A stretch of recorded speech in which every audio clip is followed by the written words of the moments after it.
আমি তো আসলে বরাবরই একটু কম কাজ করি। বাট আমি সবসময় চাই স্রোতের একটু বিপরীতে থাকতে। আমি খুবই ঘরকুনো একজন মানুষ।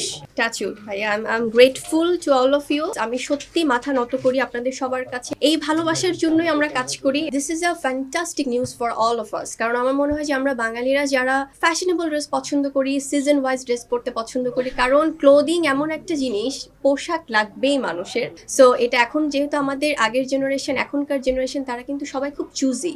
সো সেখান থেকে আমার মনে হয় যারা দেশের বাইরে অনেক ব্র্যান্ড কাপড় কিনে বা অনেক ব্র্যান্ডিং আছে না, অনেক শোরুমগুলোতে তারা অনেক অনেক ফ্যাশনেবল ড্রেস খোঁজে, তারা এখন বাংলাদেশেই পেয়ে যাচ্ছে অনেক ক্লোদিং ব্র্যান্ড, অনেক দারুণ দারুণ সব ডিজাইনের। সো সেখান থেকে আমার মনে হয় যে দেশের বাইরে আর যেতে হবে না খুব একটা বেশি শপিং করতে, দেশেই এরকম অনেক কালেকশনস থাকছে। আর সেখান থেকে তো আমার মনে হয় যে আরাধ্যা আসলে বেস্ট বেস্ট সব জিনিসগুলোই নিয়ে আসছে।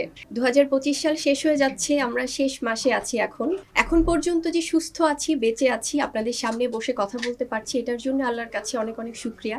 আর এছাড়া ওভারঅল খুবই ভালো গিয়েছে। আমার মনে হয় যে সেটা আমার প্রফেশনাল লাইফ হোক, পার্সোনাল লাইফ হোক, সবকিছু মিলিয়েই যেহেতু খুব ভালো একটি বছর আমি কাটাতে পেরেছি।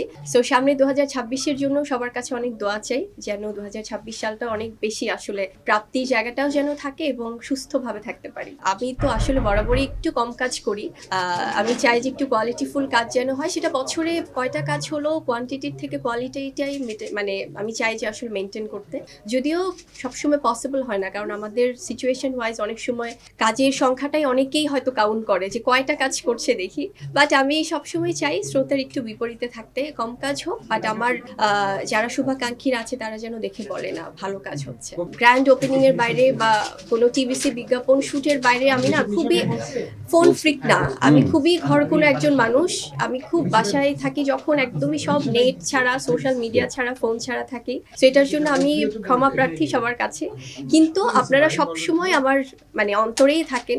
এটা হয়তো আমি হয়তো লেট করে হলেও টেক্সট দেখি বা টেক্সটে রিপ্লাই করি, বাট এটা আমার মনে হয় একটা বদ অভ্যাস যে আমি ফোনে আমাকে অনেকে হয়তো রিচ করতে পারে না, বাট এটা আমি ওভারকাম করতে ট্রাই করছি 2026 ইনশাআল্লাহ। টাচ উড ভাই। I am grateful to all of you. I am grateful to my lovely audience. আমি সত্যি মাথা নত করি আপনাদের সবার কাছে এবং আমার দর্শকদের কাছে। এই ভালোবাসার জন্যই আমরা কাজ করি এবং আমাদের যারা ইন্ডাস্ট্রিতে যারা পথপ্রদর্শক আছেন, মিশা স্যার, ওনার কাছ থেকে আমি সবসময় শিখি।